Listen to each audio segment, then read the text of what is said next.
So welcome everybody, welcome Mina, Mark and Steph today. Steph, did you see that I put the flat earth thing up for you? It's great. As I say, I'm not saying that I believe it, I just say it's an interesting watch. Did you put it on Telegram? It's on our big one, the Forest Rocks Tai Chi and Qigong School one, the big one, where everybody's on. Have a look, it's on there. Okay, I'll come Yeah, I think there's 5 of them. They're only short. There's 5 of them, and there's a couple of ones from from pilots as well talking about it. So I put them up. Oh, it's intriguing. It's intriguing. I'd love to hear the other side. I'd like to hear the scientist side on the other side, debunking it by talking about physics and things to their how they see it. Because there's only one side. He sees one side. I'd like to see what the other side looks like. Somebody must have done something in reply for it. I think it's always important to see both sides of the story and then make an opinion from both sides and not just have one side and just believe one. So I think it's nice to be informed by both sides of it and then make your opinion.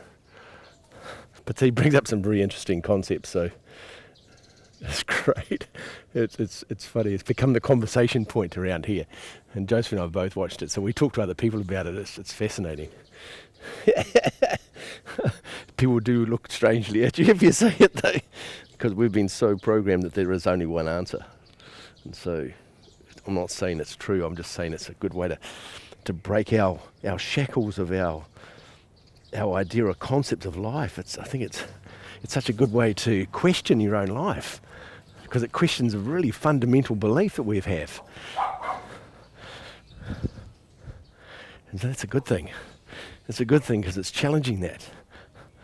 Yeah, I think it's good to get our beliefs challenged. Just replacing it with another one, though. Yeah, well, but is one of them true? I mean, who knows? I don't know. Maybe neither of them are true. Well, this is the point. They might not be true, but then it means that you don't even hold on to either of them, and then have the possibility it could be something else. I like that. I remember watching. Was Ants? Was Ants for the program? There was one program. The whole film. It was a cartoon, and at the end they scrolled out of this life that these people were having and this whole existence of life. And it was just on the outside of a tennis ball.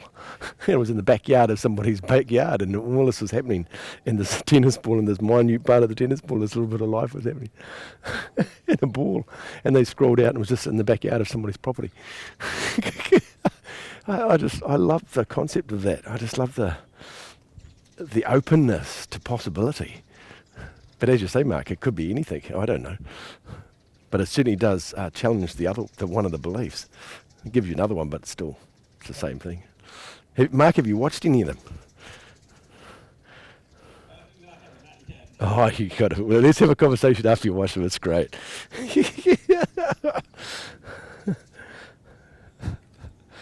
I just love it. I love it. I love it because it's really contagious too. I love it because it really challenges such a big belief. That's cool. In my book, it's cool anyway.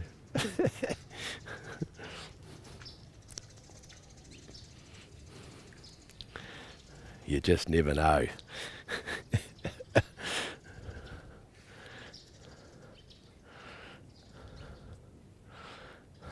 take a lot of stuff for granted. Well, we do. I mean, we told that, and nobody's ever challenged that. You know, it's sort of like. But as I say, you're right. Lots of things we get told, and lots of things that I've found out in life that weren't true, that I was wholly and solely believed that was true. I mean, I can give you even a more modern one, that I thought that scientists with their electric telescopes, microscopes, could see the outside of cells, and they could see the receptors on the outside of the cells. It's not actually true. They've got 17 different theories of what the outside of a cell looks like, because nobody actually knows. No human being in the world has ever seen the outside of a human cell, because they're too small. They've got ideas of what they think it is, but nobody's seen the receptors. They just think that's what happens. They do not have ever seen it. I always thought they had. I thought they'd seen viruses attaching to the receptors and things. They've never seen it happen, ever. And I go, okay, well that just disproves the whole function, isn't it? That's scientifically, nobody's ever seen it. I just love that. So that just brings up a whole other question, doesn't it, when you find that information out? And there's 17 different theories of what it looks like. What it does look like. Which one is that right? Who knows? Oh, I just think that's fantastic.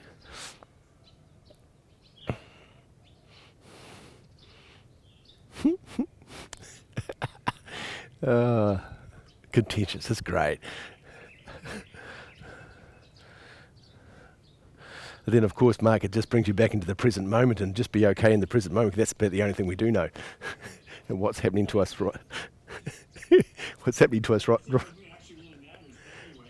Pretty much. Well, what else can you do? What's happening to you right now is the only thing of your own reality anyway.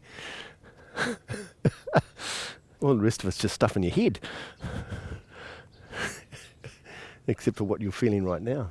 That's why I love Qigong. Qigong gives you these weird and wonderful experiences in the present moment. It gives you this expression of something else.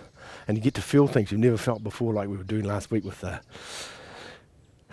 choir. When we were talking about the choir, it just gives you another experience you've got to put somewhere that you never felt before. After the class the other day, I got Sangut, and we were talking about it, and he said, and I got him to put my finger on my front part of my pelvis. I said, here, look, and I'll just write, and I just made it rise. And he goes, whoa, how are you doing that? And he must make the pelvis rise. I said, just things like that. It's like, it's the uniqueness of that we can have that kind of experience. Just sitting outside on our lawn, and we can find out something in our body we didn't even know it could do it. And I've been around for 65 years, mind you. I haven't known it for a while, but we can have an experience of something you never felt before, and you go, okay, well, what's that? I love that. I love that it's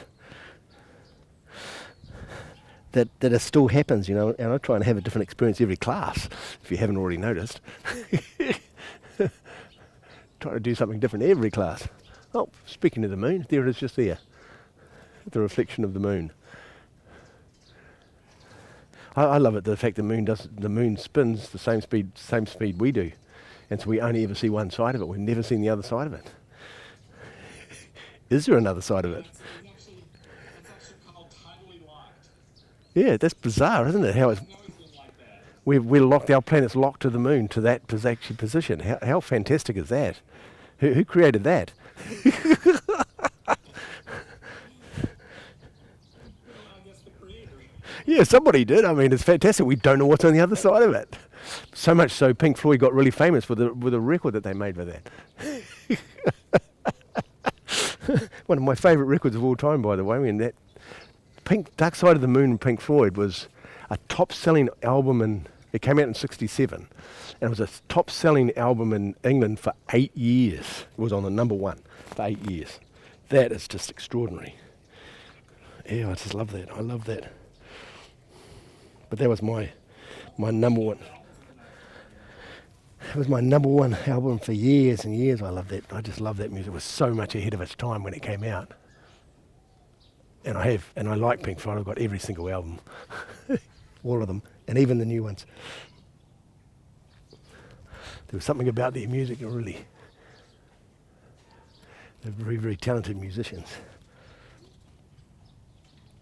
I think it speaks to the mystery of life, at least to me. Yeah, it does. I think that maybe that's why I like it, because it's that music just wasn't like everybody else's music. Pink Floyd is very uniquely his and always been the same. It was just... It just went into a different realm of existence because the music put you in a different place. I've been to the concert, got the T-shirt.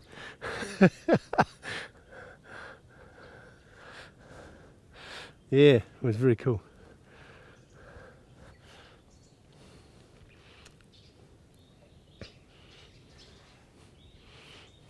We don't really have to look very far for the mysteries. There's so many mysteries just within our own body. Yeah, well, this is right. So about Qigong, it like helps us experience some of those mysteries, right? Yeah. We don't have to go over it, do we? Nope. We don't have to go very far at all. and then have mysterious experiences. And I know that Steph is on the class. I know Mina has as well. Had unique experiences doing Qigong and gone into a particular place and go, well, what's that? How do you describe that? How do you tell your friends about that? You don't. They'll think you're crazy. You could. So they have the same experience. Or similar. Well, exactly. Well, they don't. So they just say, what you say, what do you mean you're floating off the ground? And they go, well, you can't do that. You say, yeah, I was. And then you can throw in straight after that your experience. You could throw in that the Earth's flat as well, and just really freak them out. Oh, I love it. Oh, I don't mind my sense of humour. Yeah, because it's pretty hard to, if they haven't had the experience, it's pretty hard to explain sometimes the experiences you have, because it's synonymous to your own self and your own experience of life, which I really love. And everybody's experience is different. We don't always have same experiences. We have different experiences. There can be similarities in it, but they're quite often different because of who we are. I just love that.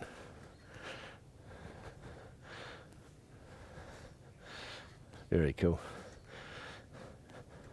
And we had another marathon Q&A after the monastery class exercises on the weekend, on Saturday, didn't we? Another 2.25 hour.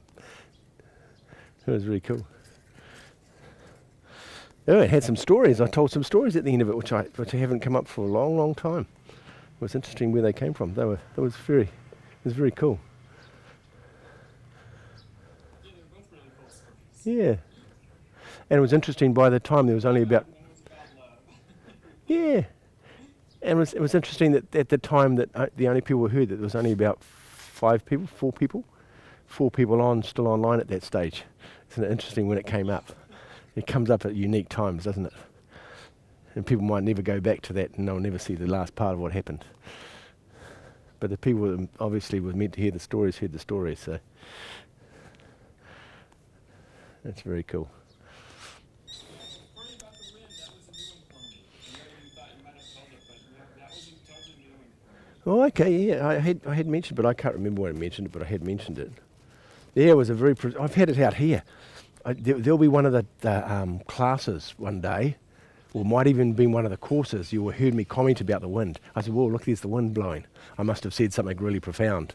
And the wind blew through the trees and then it stopped again. And it happened here. So, yeah, it's bizarre. It becomes this like, you notice it next time because it's really still here.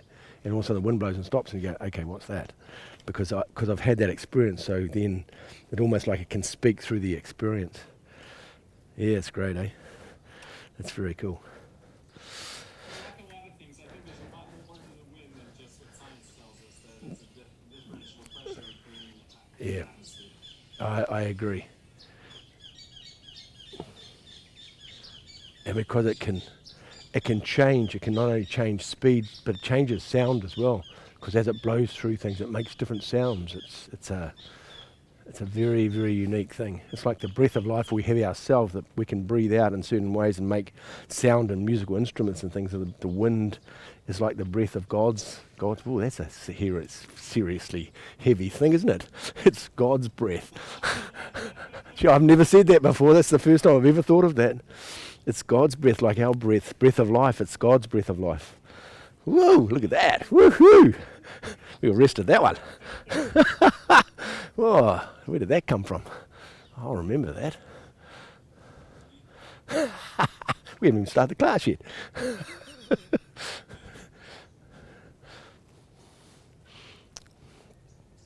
so when the wind starts blowing, we just have to let it enter our body. Yeah. Well, the funny thing is the wind inside our body can actually create havoc in our body. Because that internal wind's not a good thing to have in your body because it interferes with your nervous system. We're trying to keep the wind out. Part of our Wei Qi, our defensive system, is to keep the wind out of our body. But it doesn't mean we can't experience the wind, we just don't want it inside our body. So it's interesting, it's not something you really want inside your body. But you can experience the power of it, you can experience the power of it, the energy of it, you just don't want the wind itself in your body. Interesting. That's interesting too. There's something we get to feel on the outside, but it's actually not healthy for us on the inside. It's like cold. It's good to feel cold on the outside, but it's not good inside our body. Too much, it's good to feel heat, but having too much heat in your body is not good for you either. So there you go. Sometimes when I'm hiking, I sometimes end up hiking in a high wind. I can actually feel that wind sheath around my body, keeping the wind out. Well, that's very cool. Yeah, that's the Wei Chi, keeping it away. You still get to feel it. I like the strong wind when it's blowing a really strong wind. I like the power of it. But then I'm the same thing. I don't want it in my body because I know I don't want it in there. But it's interesting how that works.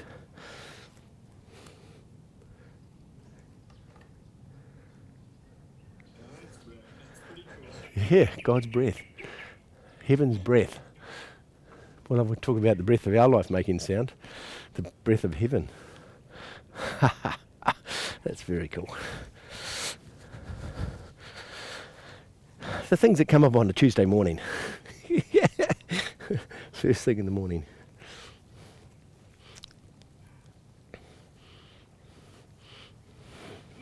For some reason, I started doing, I think triple horse stance and holding it. I'm up to 9 minutes. Whoa, that's very cool. It's actually very powerful, just standing in horse stance. Yeah, it is. Very, very invigorating. It is.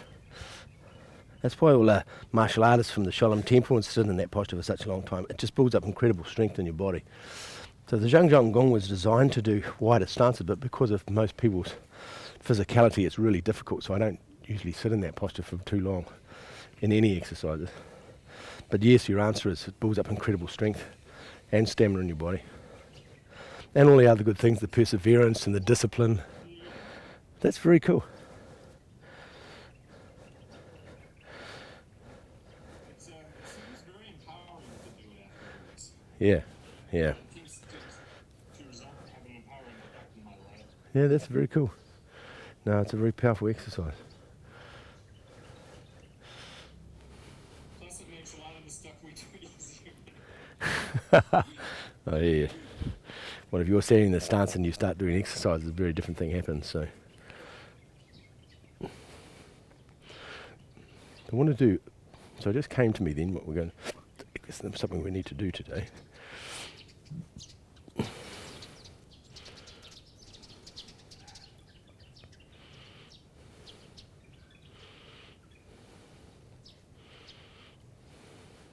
Standing postures, the Zhan Zhuang Qigong, that's part of that. But the Zhan Zhuang Qigong postures, incredibly powerful exercise, they all are. But they're also probably one of the most difficult because you've got to sit inside a space where sometimes there's discomfort, but you're not doing anything. And quite often, you're in meditation, they talk about Qigong being a mobile meditation. When you're moving and you're meditating, but you are actually doing something to occupy your mind. Or you're counting, or you're doing, and they even talk about watching your breath with your mind, watching your breath when you're meditating. You're still giving your mind something to do, occupying your mind. But in the Qigong, when you're standing in a posture, and you just sit there, and you're not trying to occupy your mind with anything, just breathe in and breathe out, and then the mind goes, now what am I going to do? Nothing, just sit there. And it just doesn't like it. And so they're mentally torturing, but they're such a good exercise to help to, because the energy, as soon as you stand in a particular posture, the energy travels through your body a certain way. You set up like a note, a musical note by your fingers on the flute. You have certain fingers down, and you have certain fingers down, thumb down, and that posture's that one. And if we change it to that one, all of a sudden we change our fingers on the flute, and we have a different set. And that's what happens in the exercises. But then the breath, you just breathe in and out, and the note sounds, but it's an audible note that we can't obviously hear, but our body's vibrating in this sort of note. And that's such a cool thing, but just to sit in that posture. We are going to do one anyway to start off today anyway. I want to do something. Very cool. Oh, we've got somebody else come and join us. I think it's Rebecca. Morning, Rebecca. I can tell by the background, even though it's really tiny on the screen, I can see it. Roll back on your thumbs. Gong.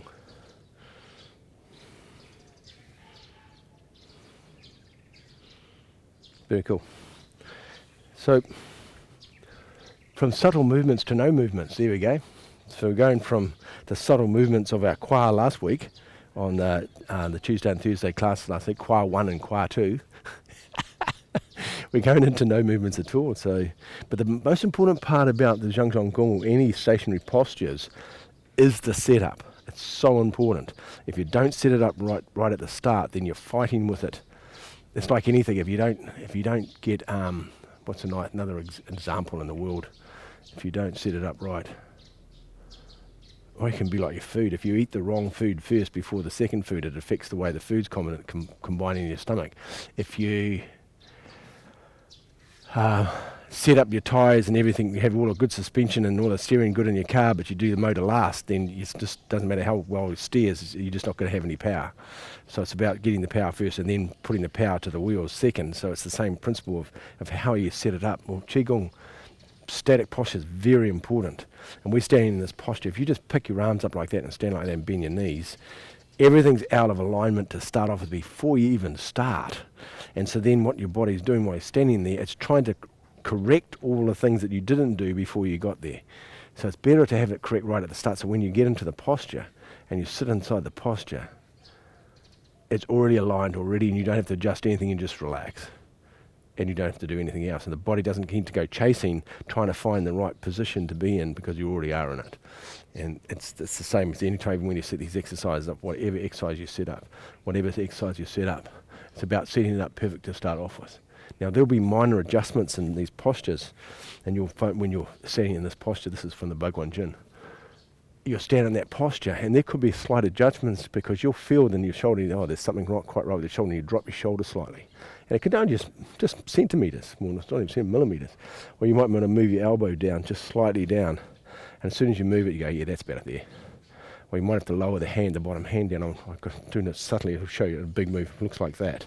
Where I'm doing that, or I'm moving my hand up slightly. There'll be slight adjustments you make. But when in time, when you know what it is, you put your hand up and it just goes straight into the place and it just sinks into the space because you know where it is. That comes from the practice. But to start off with, your body's adjusting, but the idea is to try and get it in the right place to start off with. We're not talking about the arms though. We're talking about getting that leg in the right place, trying to get the foot in the right place, trying to get the knee, hip all lined up, the spine, hip lined up before we put our hands up. So we've got to get the foundation of the house built. And you know the old analogy, if you build your house on shaky foundations. So we're trying to have the foundations perfect so we can build a very beautiful structure on top of it.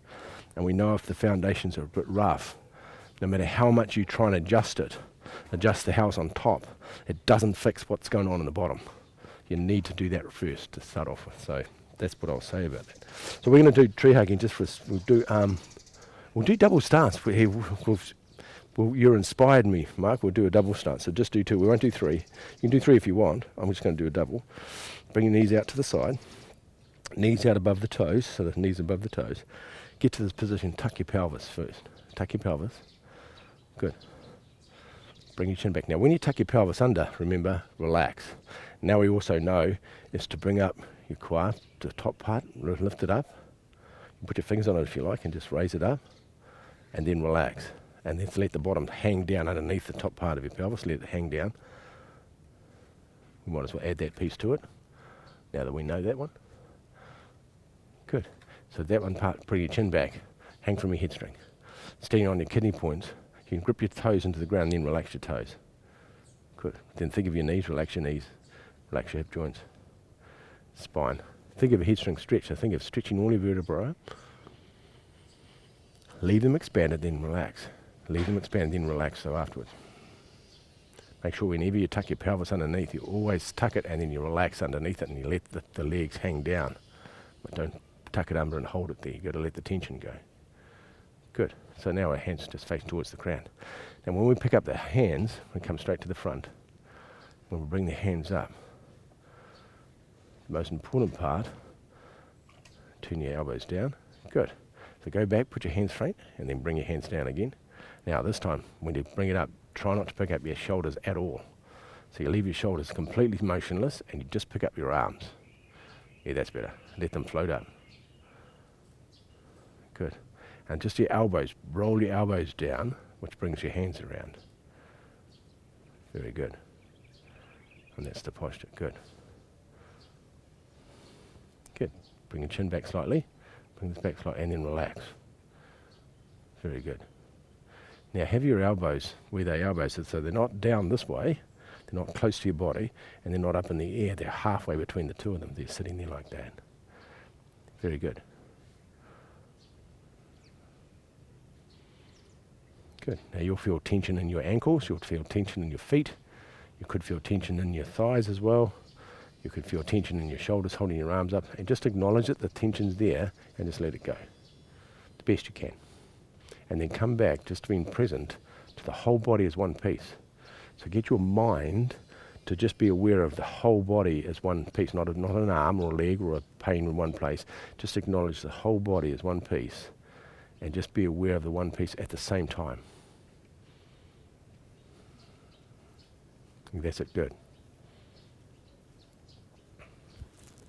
Now bring your awareness to your feet and your kidney points, connecting to the ground.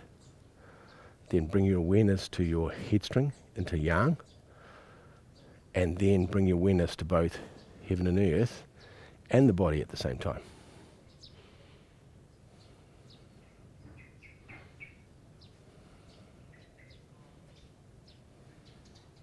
Good, and then just be aware of it and do nothing else.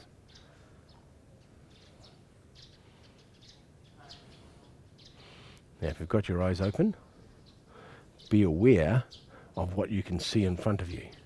Whether it's the wall or whether it's the screen, doesn't matter what it is, be aware of that. And look to the wall behind the screen or behind your computer and be aware of the wall. Good. And then be aware of you being in the room, whatever size room it is, you being inside the whole area of the room. So the area of the room is you and you're in the middle of it and you're heaven and earth. So be aware of the whole thing as one piece again. The room, you, heaven and earth.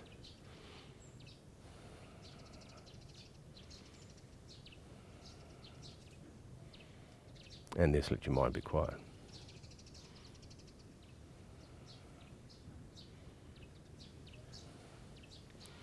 Now let your awareness or your consciousness go out through your third eye, go out past what you can see on the other side of the wall.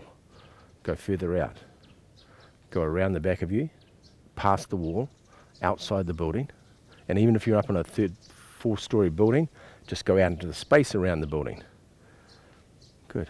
And I want you to go out, say 50 meters from where you are, so that'll go outside of your house, unless you have a rather large house. Go out 50 meters out all the way around. It'll be onto the street, could be on the street, to the backyard of other people's places, and just hold that whole space, feel that conscious space, and then feel you, and you're one a part of all of that space is just you as well. Good. And then connect you to heaven and earth, and have heaven and earth and the conscious space one piece.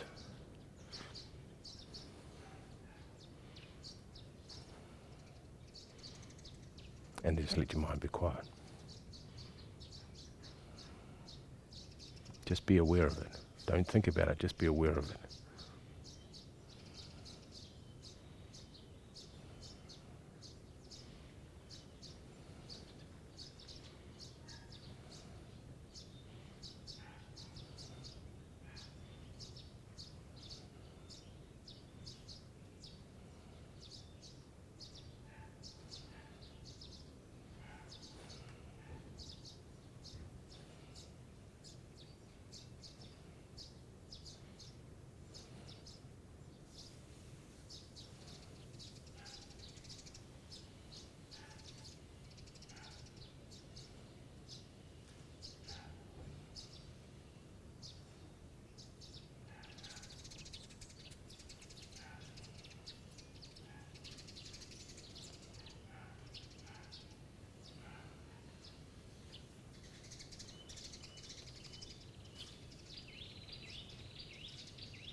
Very cool.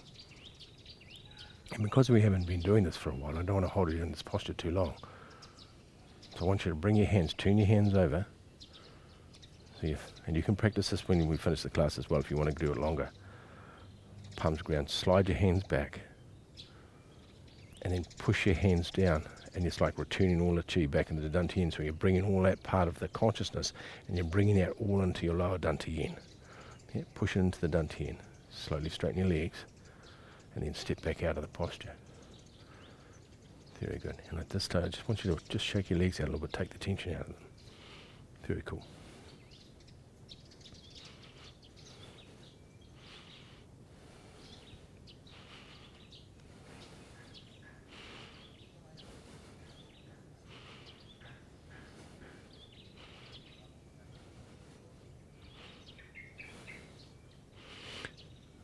So you can imagine what happened then, just Mark. So the breath of heavens, the breath of heaven came back to me while I was standing at that point. It didn't blow. The consciousness came back about it.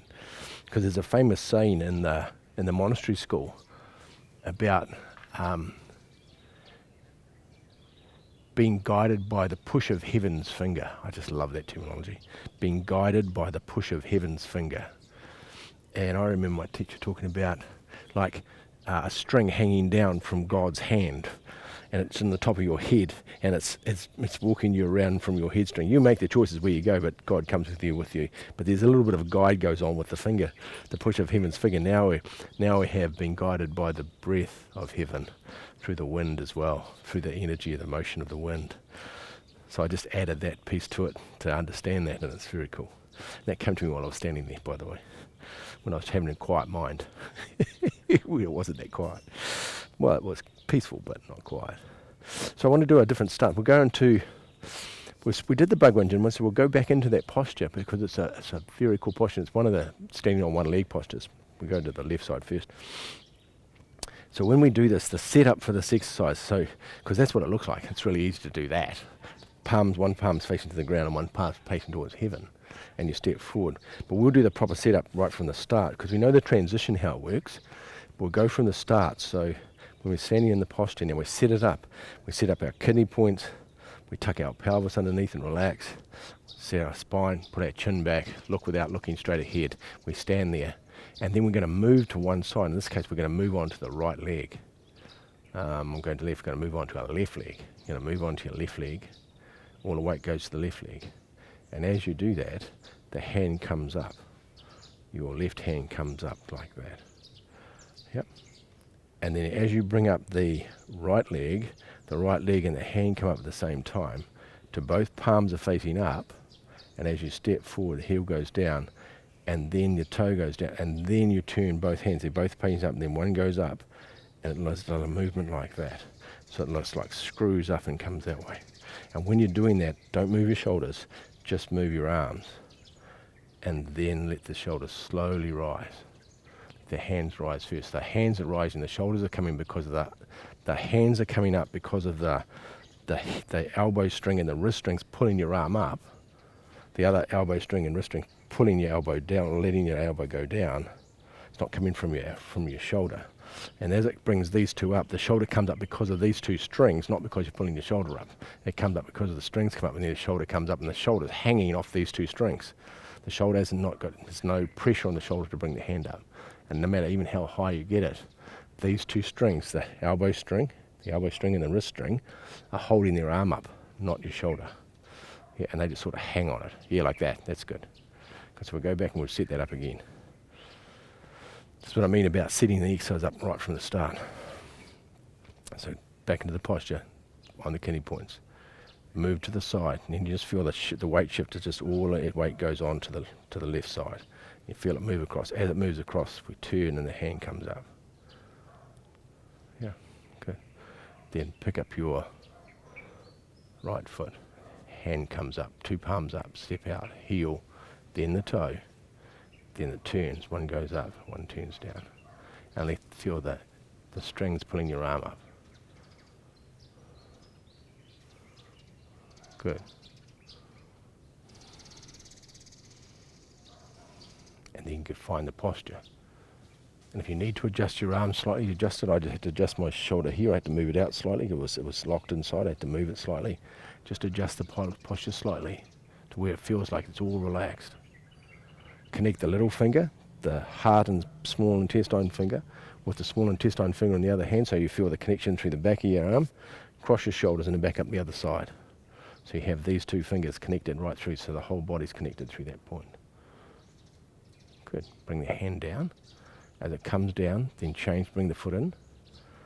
Change the weight as we go across the center, and we change the weight to the other side. The hand comes up, palm comes up. It comes up as we go across, and as we go across, and as we turn, that turn is what brings the hand up. So we go across, turn, the hand comes up. It's the turn that brings the hand up. It's the knee string bringing that foot up, brings the hand up. Stepping forward, heel, toe, and then once we're onto that posture, and then turning. The hands turn slowly. Wrist string, elbow string brings the arm up. Holding the posture.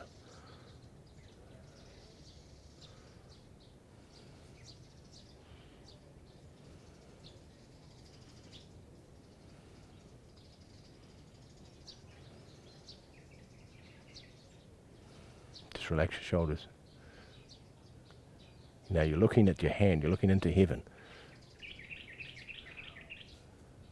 Look past your hand and look into heaven past your hand.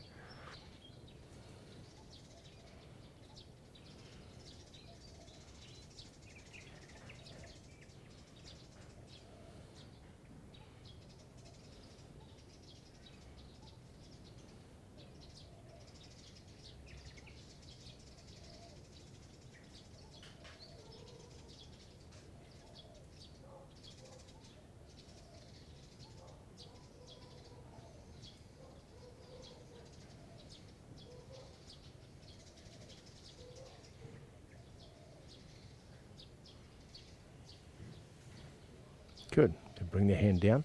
Now lower the strings, lower the wrist string and the elbow string down. Lower that down. Not your shoulder. Lower that down. At the same time, bring the foot in. Then change the weight as your weight goes across, and then as you turn, the hand comes up. Perfect. Step up with the knee string of the other foot. Knee string brings the hand up. Both palms up, step out. Then turn.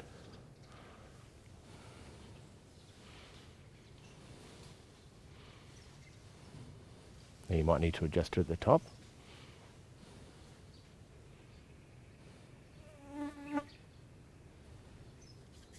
Throw me adjusting a bit. It's called a mosquito buzzing around my head.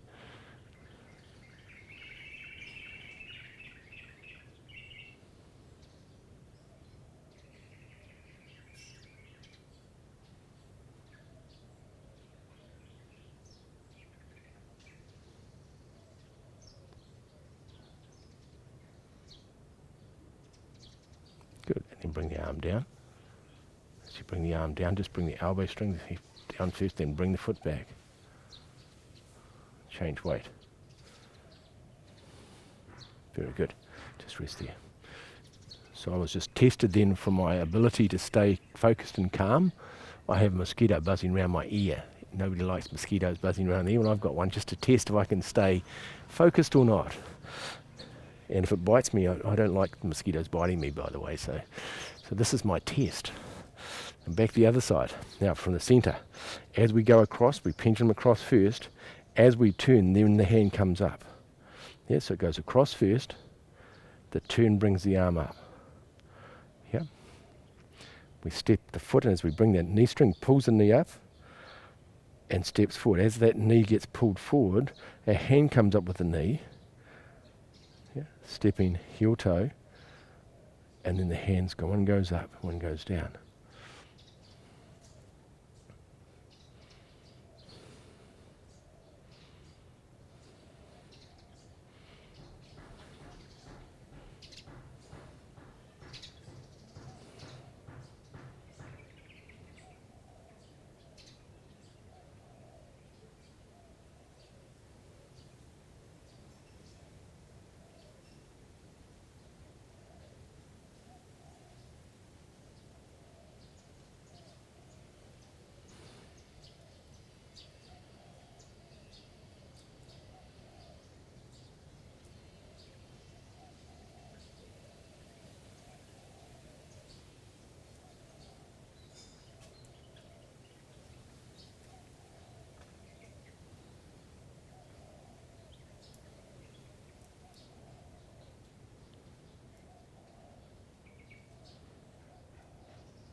Good, and then bring the hand down. Lower it down from the elbow strings, wrist strings. Bring the foot in. Knee string brings the knee up. Put it down, hand goes down. Change the weight to the center. Very good. I want to do another exercise. We'll go back to the Zhan Zhuang Qigong, do another one, yeah? So, it's all about the setup. So this is what we're talking about today, is the setups for... Mark, there's my white butterfly just flying past this morning, by the way.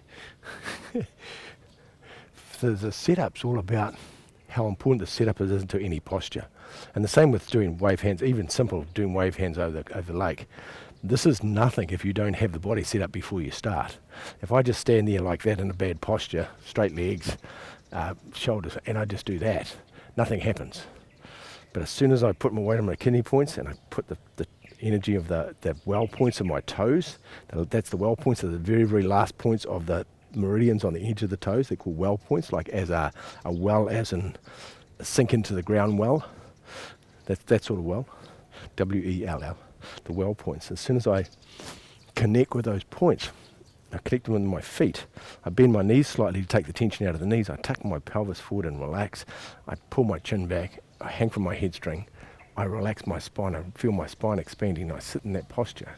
Now, as soon as I do that, now with the wave hands, the whole thing's just changed. I don't pick up my shoulders.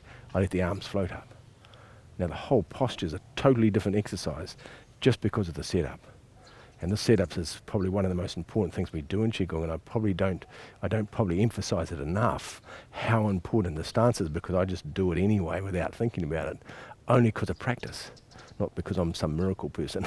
It's just practice, and I just know how to stand in that place where it sits in that space. But so it's really, really interesting you bringing it up today, Mark, about the triple horse stance, because the triple horse stance, the most important part is what's happening with your pelvis. When you're standing out, I'll go out to triple. When you're standing out in that posture and you're sitting in that posture, the most important part is the pelvis tucked forward, and then relax the pelvis, and then pull up your two pelvic muscles, pull them up, and you'll feel them rise, pull them up, yeah, and feel your leg hanging down underneath that. And see, it'll change it straight away as you do that. And it's all about whatever you're doing in that posture, now relax inside that posture. And have all the weight on the kidney point still. You'll feel the weight on the outside of your toes a little bit, and on the outside of your foot, because the feet are going to be pushing out slightly, because you're going to be pushing the knees out. So you get a bit of outward push, that's okay. And sit in that posture. And it's all about the alignment. But as I say, if you sit here like this and you have your bum sticking out, everything that's going on here stops at your waist. It doesn't go through. It won't go through your daimai. It'll get stuck here until you take pelvis forward and relax, and then all of a sudden go, and it shoots up your spine. Cool. So this is all about the setup. We'll do a different exercise, we'll do a different setup. Which one should we do? Should we do a one-legged one? We'll stay with the one-legged ones, I think. Yeah, we'll do plain the lute. See, I did it to start off, we'll go back to that. There's a cross-up between that and brush knee, but I think we'll do plain the lute. So the same thing again, so we set up. We're going to step, so we're standing double-weighted. Yeah, we've already done the setup. We're sitting, our knees are bent, standing on the front part of our feet, pelvis tucked, chin's back, we stay there. And then all we're going to do is we're going to turn. But we're going to pendulum across, and then we're going to turn. Yeah? And as we do that, as we come across and turn, now both hands come round. See, the hands are both moving together, so you're not doing anything with the hands yet. You pendulum across, turn, the hands come around the front. And then as we finish turning, then it comes around, and then the knee comes up. Yeah, the knee comes up to step and then step down. So that's the order of it. It goes pendulum first, rotation, knee string. And they follow on to each other. Pendulum across. I'm going to say stop, but normally you don't stop, but understand the principle of the three parts. Pendulum across, stop, rotation, stop, knee string, stop. Yeah? But of course, in theory, we're going to go pendulum, rotation, knee string. But they're in that order. None of them overlap each other. They can run and one stops and the other one starts directly after it stops, but there isn't any stop you don't see, but they are touching each other. So there's no gap between them. They just go into a pendulum, rotation, and then back to knee comes up. And so they understand the principle of that. So we'll try that. Now when the knee comes up, of course, the hands come up at the same time. So pendulum across, stop, turning, knee comes up and it brings, as soon as the knee comes up, the hands come up. Knee comes up, hands come up. And it's the knee and the hands all coming up together. And then as the knee goes down, the hands turn around and the hands turn down as the foot goes down. It's the same in Tai Chi, you do the same thing. If the foot goes down, the hands come down. Yep. So we'll try that again, we'll do it as one piece. Pendulum across, rotation. Knee string comes up, hands come up. Foot goes down, as the foot goes down, the hands turn, that's it, good. And then stop. Now in this posture, adjust it slightly. You might have to bring your chin back slightly because you feel your chin's not in the right place. Yeah, adjust your chin, adjust your hands. Yeah, you might have to adjust your pelvis slightly and then relax. You might have to turn around slightly because remember your pelvis should be facing the front foot. You might be facing this way, you need to turn around slightly. Face that position so you're all facing, this foot's facing this way, but my whole body's facing that way. Yeah, and you're standing in the posture. Being aware of the hands, the position of the hands. You might have to relax your hands. Good, and then bring your hands in. As you bring your hand down, remember you're lowering it down, elbow strings, wrist strings. You lower it down. As you lower it down, it picks up the knee string, and it puts it down, and then you put it down, and then your hand and your foot go down together. Center weight. Move to one side. Rotate first. Knee comes up with the hands. Stepping, heel, and then when you put your heel down, the hands come down and sit in the posture. And you rest your shoulders because you picked your hands up and then rest. They come up like that and then come down to rest. Looking straight ahead.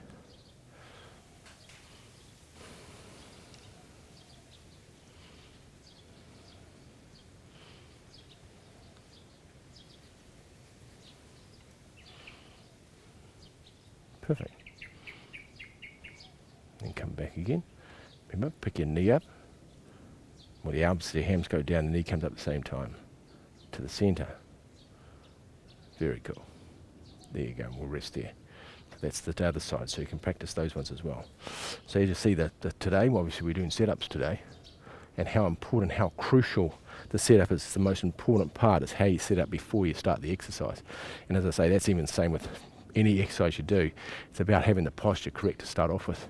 You know, everything's open, all the meridians, as soon as we do that, all the meridians are open, everything's open. So when you're moving your arms around, they're already open. Our biggest thing when we're moving is not closing them off. So when we're moving the arms, or when we're moving anything, is to make sure the energy keeps moving all the time. So we don't have any blockages, so we don't move our arm across too close and then we shut the energy down, or we bend our arm, or we have our arm straight. We don't want to lose any of that movement of chi by anything we do, because we've set it up. It's flowing perfectly through the body, and you don't want to do anything to disrupt that. So by keeping everything relaxed, everything slightly bent, everything moving, then the energy just keeps moving. All you're doing is directing it differently, but the energy, the field doesn't change, you're just directing it a different way. And so the whole body never loses the feeling, the difference between this exercise and Embrace the Mountain. And what's happening inside the energy of the body is the same, it's just going through different meridians. And then floating silk hands. Well, it's not floating silk hands, this is, geez, I've got to think of what it's called. And that exercise, the same thing changes. Nothing changes. The arms just move the same in all of them. The body's moving the same. The energy hasn't changed. And then one of the secrets, of course, is to notice if your body energy does change inside your body when you're sitting in a posture and you do something different and you're turning around and you go, oh, okay, that's now I've got a blockage somewhere because there's something happening in my hip, and it's about letting the hip relax to do that. And so you'll be aware of, so the energy's moving all the time. And it's all got to do with the posture to start off with. There you go. That'll keep you busy for the day. Be cool. And be good out there. Be careful out there on the flat earth. So if I throw a ball, I just got to throw it across the earth to you, Mark. I don't have to throw it around in a big circle. I just got to throw it straight across to you. The funniest thing, I just keep going back to this because I think it's a magic. Being an astronomer, this will probably be the one thing that'll be the hardest thing to hold, because you have. You study the stars, and study the alignments and the planets and everything, so it's probably going to be more confronting for you than anybody else. And it's going to be really hard just to keep an open mind without watching your brain try to disprove it. I just want to fly the well. You can message me anyway, and you'll see what I mean when you watch it. You'll catch yourself. Oh, that's not true. I love that. I know you're a very flexible person. You're open, but it's just because it's your subject, it'll be a tough one. I'm with you. I'm with you, my friend. I'm with you. Have a beautiful. I see you on Thursday. You can let me know on Thursday what happens. What's your own process around it? Gong.